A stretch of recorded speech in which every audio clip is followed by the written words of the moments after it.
Bismillahirrahmanirrahim. Assalamualaikum warahmatullahi taala wabarakatuh.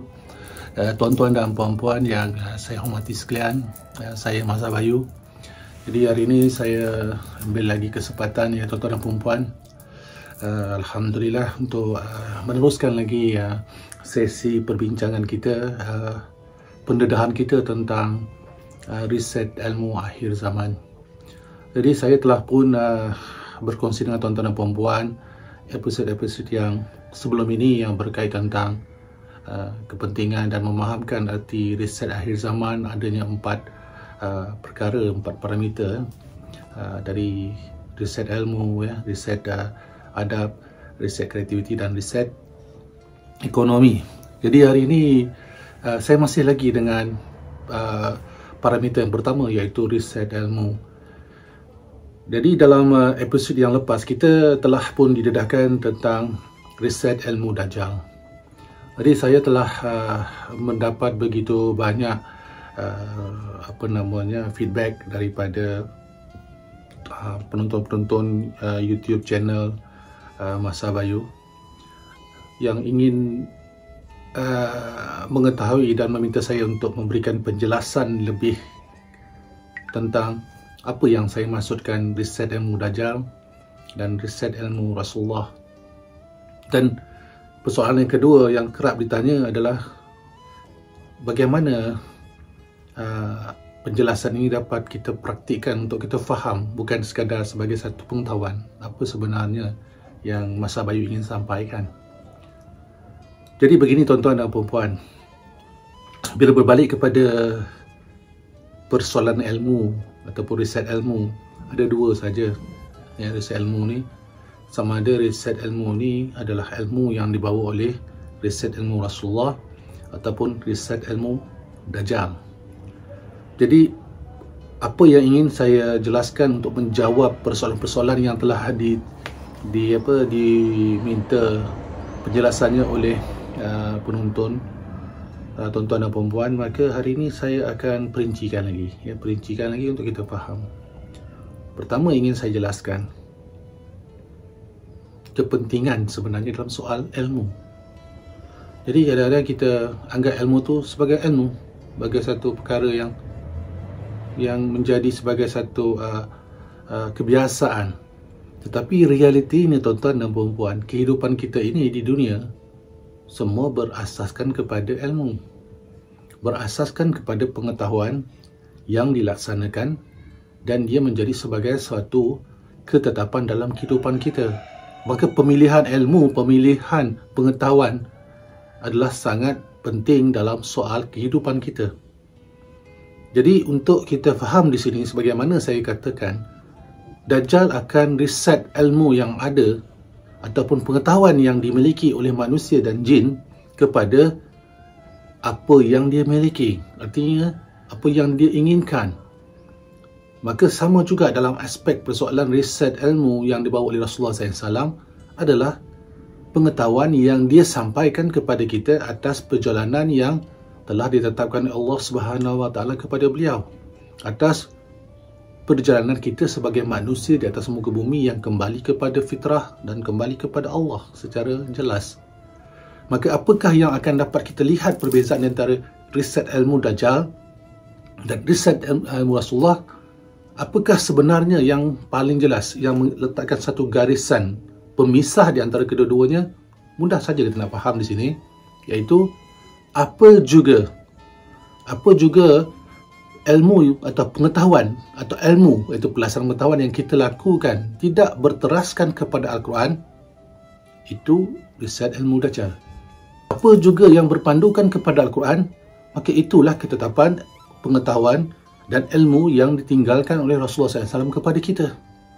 Maka apa juga perkara-perkara yang kita katakan pengetahuan, yang kita katakan ilmu, yang kita katakan kita miliki pengetahuan dan memiliki banyak perkara yang kita laksanakan dalam hidup kita dalam apa juga bidang.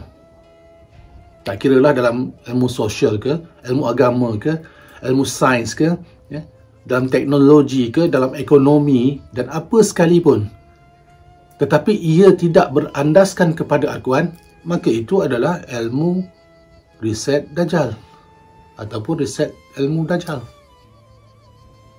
Maka itu saja yang perlu kita faham, garis lurus macam tu saja, kiri dan kanan. Memilih di antara ilmu Rasulullah atau memilih ilmu Dajjal. Maka tuan-tuan dan puan-puan pernah tak melalui pengalaman situasi di mana ada satu perkara, okey, dan dia menjadi satu persoalan, pengetahuan yang menjadi satu persoalan yang perlu kita imbangkan daripada kefahaman ramai dan perlu kita dapatkan daripada Al-Quran. Pernah tak tuan-tuan dan puan-puan alami perkara ini? Ataupun selama ini tuan-tuan dan puan-puan tidak pernah pun nak rujuk dalam Al-Quran? Sebab tuan-tuan dan puan-puan yakin ilmu yang disampaikan kepada tuan-tuan dan puan-puan adalah benar. Kenapa? Kerana apa yang tuan-tuan dan puan-puan terima daripada seseorang yang tuan-tuan dan puan-puan yakini. Dari seorang ustaz, dari seorang dikatakan orang alim, dari seorang profesor, dari seorang guru, dari seorang saintis dan sebagainya. Maka tuan-tuan dan puan-puan tidak lagi mahu mempersoalkan apa yang mereka sampaikan. Maksud saya mempersoalkan ini bukan soal dalam diri sendiri, tetapi mencari persoalan-persoalan, pernyataan ataupun keputusan yang kita perolehi pengetahuan atau ilmu itu ada tak dalam Al-Quran? Pernah tak cuba buka? Pengetahuan macam ni ada, di mana dia dapat dia? Ustaz cakap jangan lagi bantah-bantah, semua dah benar. Maka itulah caranya bagaimana Dajjal, Iblis, Na'natullah meletakkan posisi ilmu dalam kehidupan kita. Kerana kita yakin kepada makhluk, kita yakin kepada seseorang, kita dah lupa kita ada satu rujukan, ada satu perkara yang sangat jelas yang telah pun kita miliki zaman berzaman, yang tidak ada satu pihak yang boleh merubahnya walaupun satu huruf, yang akan memberikan kita kepastian, jawapan yang total sama ada ilmu, pengetahuan atau apa yang kita miliki itu tadi bertepatan tak dengan ilmu yang disampaikan oleh Rasulullah. Maka itu adalah Al-Quran. Pernah tak tuan-tuan dan puan-puan buat begitu? Pernah tak setiap perkara apa tuan-tuan lakukan, pernah tak tuan-tuan puan rujuk dalam Al-Quran? Tak perlu pal, kami tak perlu rujuk, dah kami ada guru kami yang buat. Maka di sini tuan-tuan dan puan-puan telah pun masuk dalam riset ilmu Dajjal. Kenapa? Itulah cara Dajjal buat. Dia jauhkan kita daripada Al-Quran, dia suruh kita rujuk kepada makhluk-makhluk yang lain. Dia suruh rujuk kita pada sesama manusia. Hakikatnya, kita telah pun dijelaskan oleh Allah Subhanahu Wa Taala sebagai orang Islam, sebagai manusia yang katanya umat Muhammad sallallahu alaihi wasallam, kita telah diwajibkan oleh Allah Subhanahu Wa Taala sentiasa berpandukan kepada Al-Quran. Maka bila kita diberikan hak dan tanggungjawab eksklusif untuk memilih di antara kiri dan kanan, kenapa kita berikan pilihan itu, memilih itu kepada pihak yang lain, sedangkan diri kita yang bertanggungjawab, accountability atas setiap tindakan yang kita ambil. Maka apa yang kita lakukan hanyalah meletakkan ayat-ayat Al-Quran di dinding. Kita mendengar bacaan-bacaan Al-Quran daripada radio-radio, ataupun kita dengar daripada video-video atau dalam majlis-majlis ilmu. Tetapi pernah tak kita melihat, membuat satu postmortem atas ilmu yang kita miliki pada hari ini? Ada tak dalam Al-Quran? Kita sendiri yang pergi lihat, kita sendiri yang menyaksikan dalam Al-Quran ayat mana yang ada bercerita tentang perkara begini, ayat mana yang bercerita tentang peristiwa sebegini. Ada dua faktor yang perlu kita faham. Ada yang tersurat dan ada yang tersirat. Maka kita melihat Al-Quran itu atas satu sumber yang mutlak. Ini perkara yang paling asas sekali tuan-tuan dan puan-puan. Al-Quran adalah sumber yang mutlak. Dalam arti kata lain, tidak boleh ada kecacatan, tidak boleh ada kekurangan, tidak boleh ada sesuatu pun yang tidak berkecukupan. Melainkan Al-Quran adalah sumber yang menjelaskan kepada kita secara total apa juga yang ada di dalam alam semesta, 7 petala langit dan 7 petala bumi, segala-galanya itu ada hitungan-hitungannya, ada formulanya, ada semua perkara-perkara yang dapat menjelaskan tentang apa yang ada di sekeliling kita. Al-Quranlah tempatnya. Dan Al-Quran itu kalam Allah. Maka apabila kita katakan kita fahami kalam Allah, maka Allah tidak ada perantaraan untuk menyampaikan kepada kita atas apa juga perkara yang ingin kita fahami. Maka disitulah datangnya perkara yang disebut hidayah daripada Allah. Maka hidayah daripada Allah itu, dia tidak datang tiba-tiba. Dia ada asbabnya. Maka asbabnya bila kita merujuk kepada Al-Quran, maka pasti kita akan mendapat petunjuk atau hidayah daripada Allah. Kerana itu kalam Allah. Tidak perlu ada perantaraan-perantaraan untuk menterjemahkan kepada kita apakah perkara-perkara yang ingin kita fahamkan. Kerana Al-Quran itu bahasa universal. Al-Quran itu bahasa segala-galanya. Bahasa pokok, bahasa bulan, bahasa bintang, bahasa manusia, bahasa jin, bahasa haiwan, itik, ayam, segala perkara yang wujud, semua itu saling mempunyai komunikasi. Maka Al-Quranlah bahasa komunikasi alam semesta yang tidak ada cacat celanya. Kita nak tahu tentang apakah realiti tentang faktor haiwan, maka dalam Al-Quran telah pun diperjelaskan. Dan surah pertama di dalam selepas Al-Fatihah dalam Al-Quran, surah Al-Baqarah tentang lembu, tentang sapi, bercerita tentang haiwan. Begitu banyak kisah-kisah tentang haiwan diperjelaskan. Diceritakan juga bagaimana kisah kejadian bintang-bintang, pergerakan matahari, tumbuh-tumbuhan, bagaimana mata lalat, dan apa juga perkara yang sehalus-halus perkara yang kita ingin fahamkan tentang sekeliling kita ada dalam Al-Quran. Tetapi apa yang berlaku, kita tidak rujuk kepada Al-Quran, kita rujuk kepada buku-buku karangan-karangan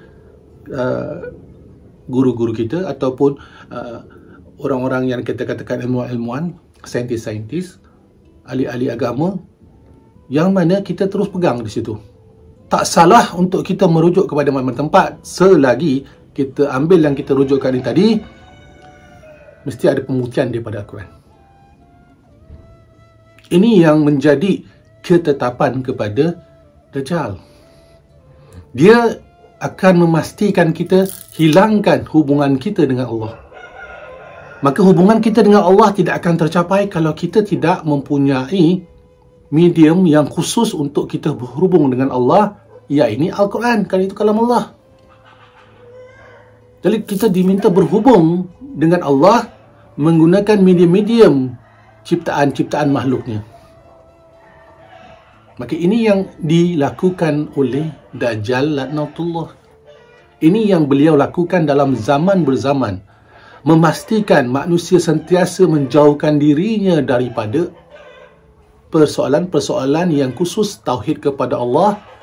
Al-Quran. Al-Quran adalah sumber ilmu.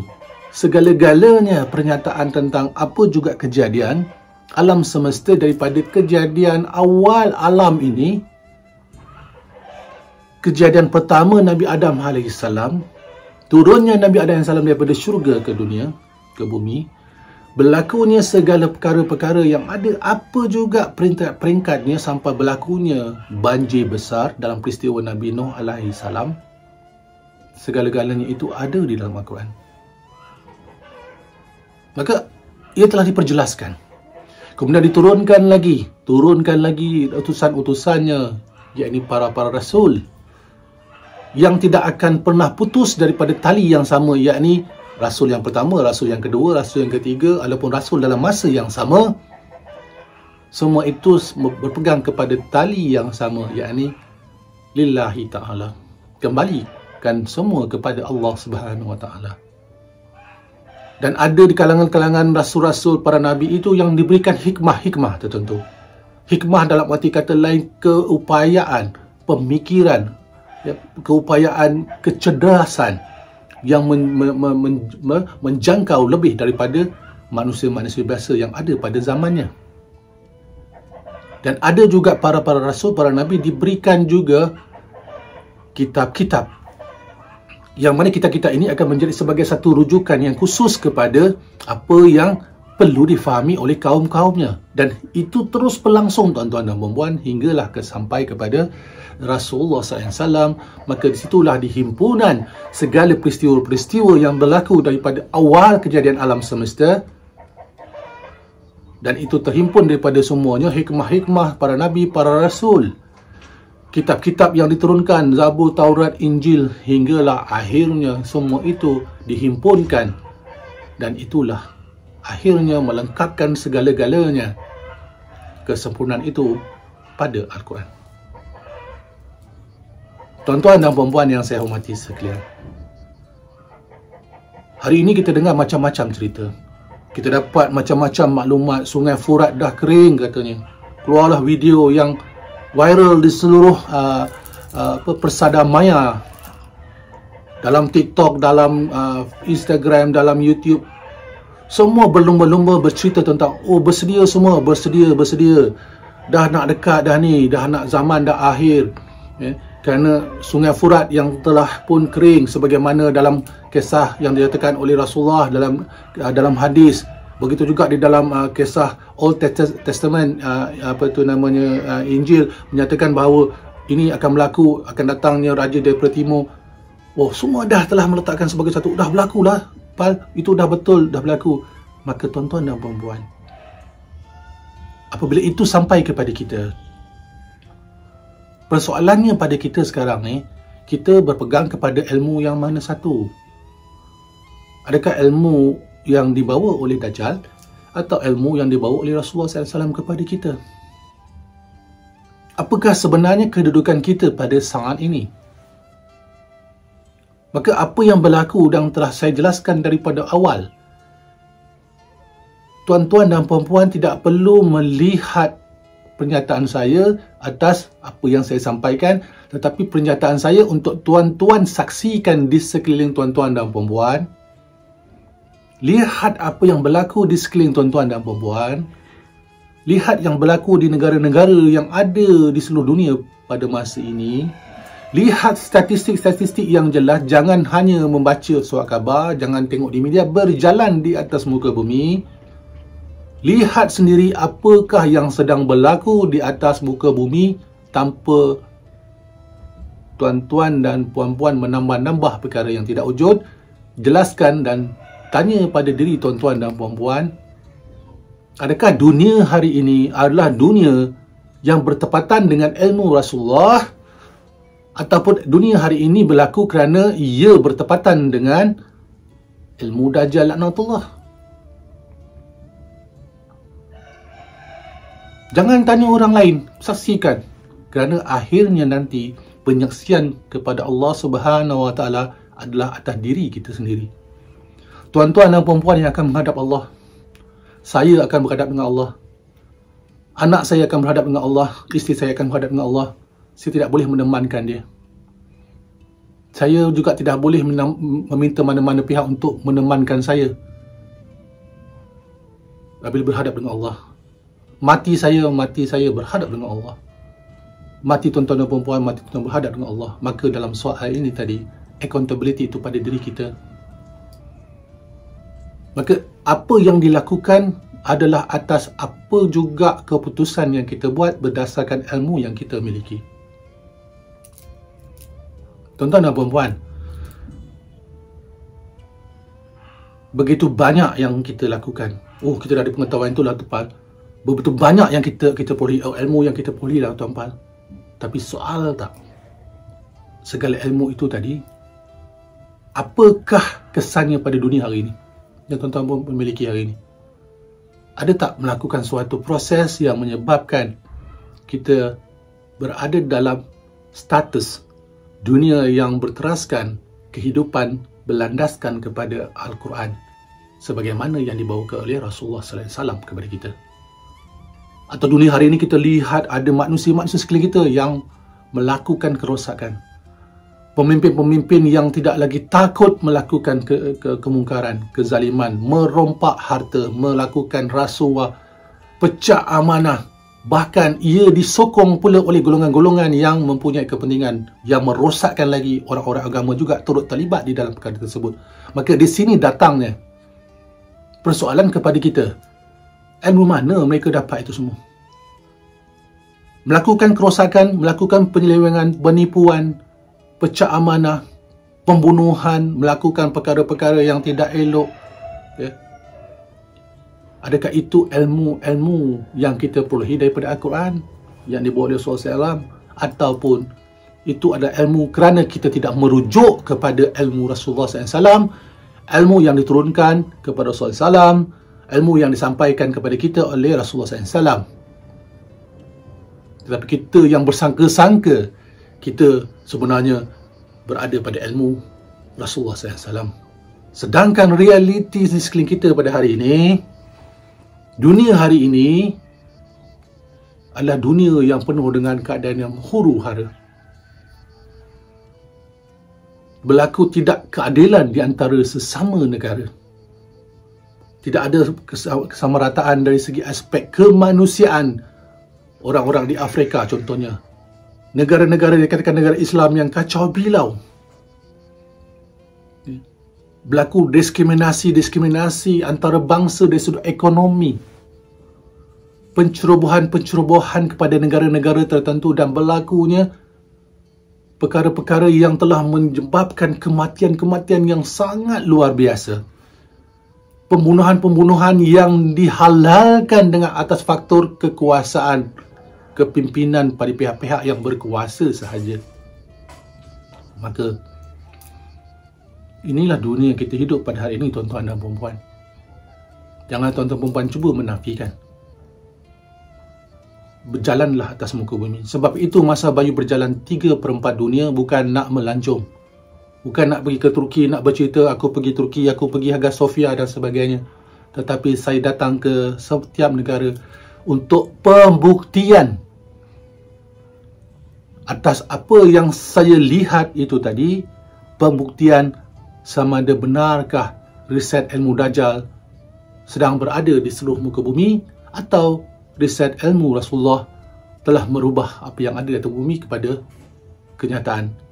Berdasarkan apa yang saya nyatakan di sini, tuan-tuan dan puan-puan, 3/4 dunia yang saya pergi adalah dominasinya riset ilmu Dajjal. Jika tuan-tuan puan-puan tidak bersetuju dengan saya, itu pilihan tuan-tuan dan puan-puan. Saya hanya menyampaikan, dan saya tidak ada apa-apa kepentingan kepada tuan-tuan dan puan-puan. Tuan-tuan dan puan-puan tak bayar saya RM1 pun, RM10 pun atas apa yang saya sampaikan. Dan saya bukan jenis nak meminta-minta kepada tuan untuk apa-apa sumbangan, tidak. YouTube saya ni pun saya tidak ada pun nak minta monetizing, tak minta pun. Sampaikan Google hantar kepada mesej saya, tuan dah boleh buat monetizekan channel YouTube ini untuk dapatkan pendapatan. 1 sen pun saya tak buat, dan saya tak masukkan pun semua partikular-partikular yang melayakkan saya untuk dapatkan setiap kali view daripada tuan-tuan dan puan-puan. Maka saya tidak dapat apa kepentingan pun dari segi materialistik. Tetapi saya dapat satu perkara yang jelas. Saya dapat jawapan. Dan saya dapat jawapan bagi diri saya, dan saya berkongsi dengan tuan-tuan dan puan-puan. Atas apa? Atas kasih sayang sesama umat Islam. Asas kasih dan kita kepada Allah Subhanahu Wa Taala, kepada junjungan besar kita Nabi Muhammad SAW, kita berpesan-pesan kepada kebaikan, berpesan-pesan kepada kebenaran. Maka itu yang saya lakukan. Untuk mendapatkan apa-apa juga imbuhan tidak ada langsung setakat ini. Malah saya yang berhabis-habisan. Saya berhabis-habisan, saya meninggalkan tanah air, saya berjalan ke berbagai-bagai tempat, menghadapi begitu banyak tentangan-tentangan, begitu banyak, bahkan adu domba, fitnah dan sebagainya. Apakah artinya dalam soal ini tadi? Kena balik kepada ayat yang saya katakan tadi, berpesan-pesan kepada kebenaran, berpesan-pesan kepada kebaikan. Itu tanggungjawab saya, dan itu yang saya perlu lafazkan dan saya perlu buktikan di hadapan Allah Subhanahu Wa Taala apabila Allah cabut nyawa saya nanti. Bahawa saya dapat menyatakan, ya Allah, aku telah pun melakukan apa yang mampu aku lakukan. Persoalannya menerima itu bukanlah atas satu perkara kepastian bagi diri saya, atas tuan-tuan dan puan-puan. Ini hanya sebagai satu pencerahan, perkongsian untuk sama-sama kita melihat realiti. Tuan-tuan dan puan-puan, ilmu mencorak peradaban. Ilmu mencorak cara hidup dan tamadun. Bagi apa juga manusia yang berada kepada zaman demi zaman, dia akan ditentukan oleh keilmuan yang dimiliki oleh masyarakat tersebut. Daripada seorang manusia yang mempunyai kelebihan pengetahuan, dia diangkat menjadi ilmuwan, dan peristiwa dia akan diangkat menjadi sebagai pemimpin kepada masyarakat yang lebih besar. Maka apa juga yang kita bincangkan, tuan-tuan dan puan-puan, riset ilmu Dajjal, riset ilmu Rasulullah, maka perkara yang sama akan sampai. Iaitu ilmu yang mana kita ikut, maka dari situlah kita umatnya. Jika kita mengikut kepada ilmu Rasulullah SAW, maka kita menjadi umat Muhammad SAW. Kalau kita mengikut ilmu Dajjal, maka kita menjadi pengikut, murid kepada Dajjal laknatullah. Saya tidak mau sebut perkataan umat kerana umat itu sangat indah untuk diberikan hanya kepada Rasulullah SAW dan mereka-mereka yang berpegang kepada tauhid Allah. Jadi tuan-tuan dan puan-puan, ilmu itu penting. Tapi jangan kita letakkan perkara-perkara keilmuan itu dengan keyakinan kepada makhluk-makhluk. Itu peranan Dajjal. Rujuk balik kepada Al-Quran. Jangan takut melihat Al-Quran. Kenapa takut sangat? Kenapa? Ada yang akan beritahu kepada tuan-tuan dan puan-puan, kalau kita nak belajar, nak baca Quran, tak ada berguru, kita berguru dengan syaitan. Na'udzubillah min zalik. Al-Quran, syaitan pun tak boleh nak ubah. Kerana itu janji Allah. Tidak ada satu makhluk boleh ubah Al-Quran. Tiba-tiba ada pula satu guru yang berkata, nak belajar ni, kena belajar dengan aku. Belajar dengan guru-guru gitu. Belajar dengan orang-orang yang tahu tentang Al-Quran. Kerana kalau kita tak belajar dengan guru-guru yang nyata, maka kita akan belajar dengan syaitan. Itu adalah bahasa ataupun riset ilmu dilakukan oleh Dajjal kerana sebenarnya dia takut. Dia takut kita merujuk kepada Al-Quran. Maka apabila kita berfikir dengan gunakan akal yang Allah berikan kepada kita, kita tidak perlukan lagi orang-orang yang lain untuk menjelaskan apa yang kita perlukan. Tuan-tuan dan puan-puan pergi ke kedai, membeli makanan untuk tuan-tuan dan puan-puan makan atas keputusan dari tuan-tuan dan puan-puan. Jika ada masakan-masakan yang ada, masing-masing memilih mengikut selera masing-masing. Tak ada pun nak suruh tanya Tok Guru, Tok Guru, hari ni saya patut makan apa? Makanan tu tolong pilihkan. Tak ada pun dalam soal macam tu. Kenapa tuan-tuan dan puan-puan boleh memilih makanan sendiri atas diri sendiri? Maka begitulah ilmu yang kita nak pakai, tuan-tuan dan puan-puan. Kenapa ilmu yang kita miliki perlu kita dapatkan jawapan daripada manusia, sedangkan ilmu itu ada jawapannya daripada Allah Subhanahu Wa Taala, Al-Quran. Jika tuan-tuan dan puan-puan merujuk kepada Al-Quran, saya merujuk pada Al-Quran, Abu merujuk pada Al-Quran, Aseng merujuk pada Al-Quran, Mutu merujuk pada Al-Quran, walaupun kita berbeza daripada posisi, berbeza dari segi warna kulit, berbeza dari segi kefahaman ataupun budaya, tetapi bila kita merujuk kepada Al-Quran, semua kita akan mendapat jawapan yang sama, ketetapan yang sama untuk kembali kepada Allah, tetapi mempunyai kelebihan berbeza mengikut kapasiti masing-masing. Itulah indahnya Al-Quran. Maha luasnya ilmu Al-Quran itu kerana dia memiliki segala-gala ketetapan untuk setiap satu manusia dengan ayat yang sama, tetap mendapat jawapan yang sama, tetapi dia akan mengembalikan manusia itu kepada posisi masing-masing. Ayat yang sama, dia akan menjadi seorang doktor, dia tetap menjadi doktor, tetapi doktor yang lebih faham realiti tentang hubungan dengan Allah, dan masih sama dia lebih jelas apa yang perlu dilakukan. Ayat yang sama kepada seorang engineer, dia akan tahu hubungan dia dengan Allah.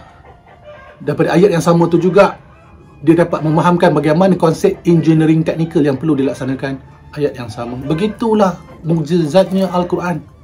Tidak perlu kita takut dengan Al-Quran, kerana ketakutan kepada Al-Quran itu yang dijatangkan oleh Dajjal laknatullah. Maka dia bangunkan pusat-pusat ilmu, institusi-institusi ilmu yang berselindung di sebalik kebenaran katanya. Diberikannya sijil-sijil, diberikannya segala macam keraian, diberikan suatu pengiktirafan orang ini layak untuk menjadi guru kepada kamu, maka jangan pergi tempat lain. Sedangkan ilmu Allah itu maha luas. Ilmu Allah itu maha luas, tuan-tuan dan puan-puan. Mohonlah pada Allah.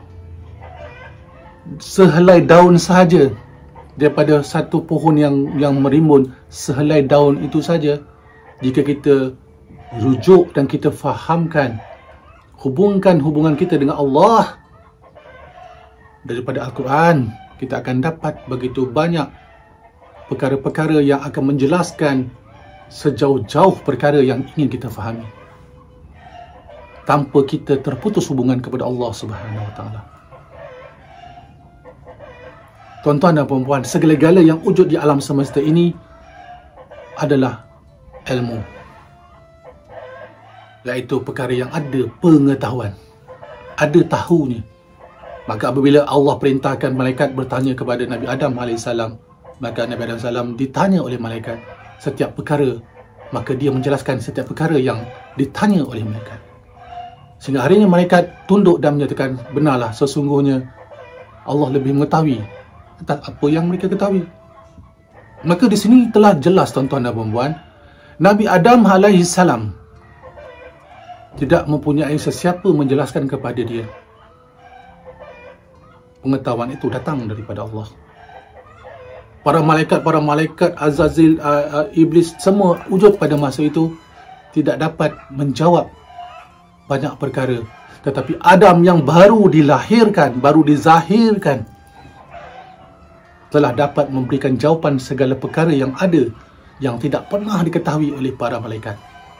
Jadi, dapat faham tak maksud saya ni, tuan-tuan dan puan-puan? Di mana akhirnya? Maka di situlah kita janganlah kita letakkan lagi kesombongan dalam hidup kita tentang apa yang kita tahu, kerana tuan-tuan dan puan-puan, bila ada saja rasa itu, tuan-tuan dan puan-puan telah pun berada dalam kelompok yang berada di dalam lingkungan yang telah didoktrin oleh Dajjal laknatullah, tanpa tuan-tuan dan puan-puan sadari, telah pun menyebarkan ideologi, menyebarkan ilmu Dajjal ke seluruh masyarakat. Dan disitulah datangnya akhir penyataan daripada Rasulullah SAW kepada kita. Islam itu datang dalam keadaan asing, dia akan kembali dalam keadaan asing. Maka dalam saat ini, Islam adalah asing kerana ilmu yang kita miliki bukan lagi ilmu berteraskan kepada apa yang ada di dalam Al-Quran. Maka apabila kita terangkan saja tentang perkara yang berkaitan tentang Al-Quran, maka tercengang-cenganglah mereka, terlompat-lompatlah mereka, dan mereka akhirnya, kerana mereka itu ramai, mereka itu akan datang dengan kemarahan. Kau jangan kata nak ubah apa yang kami dah faham. Jadi guru kami salah lah. Jadi segala-gala ribuan-ribuan murid-murid yang telah kami ajar selama ni tak betul lah. Maka mereka akan datang dengan begitu, datang dengan kemarahan, dan akan datanglah dengan satu status menyatakan, jangan kamu cuba ubah apa yang telah pun kami terima daripada guru-guru kami, daripada ayah-ayah kami, daripada tok nenek kami. Maka itulah peranan-peranan dan itulah simptom-simptom penjelasan pemutihan yang berlaku apabila riset ilmu Dajjal telah pun melengkapi hati kita dan kehidupan kita. Tuan-tuan dan puan-puan, ilmu adalah kunci kepada peradaban. Ilmu adalah kunci kepada kerosakan jika ilmu itu adalah berteraskan ilmu Dajjal laknatullah. Ilmu yang dibawa oleh Rasulullah SAW kepada kita akan membawa kita kepada kemakmuran, kepada kesamarataan, kepada kecintaan, kepada kebahagiaan. Tetapi lihat dunia hari ini adalah dunia yang penuh dengan penipuan. Negara-negara Islam yang dikatakan Islam telah berlaku paling banyak statistik kerosakan pemimpin yang korupsi, rasuah, para ilmuwan agama yang bekerja dengan hanya berkata-kata tetapi tidak pernah mengeraskan jari-jari mereka dengan apa-apa perkara yang lain, hidup dalam kemewahan, atas perkataan-perkataan mereka, bukan atas tugasan mereka. Dunia yang hari ini, pemimpin-pemimpin yang zalim diangkat oleh mereka-mereka yang bodoh, kerana kebodohan itu datang daripada ilmu dajjal.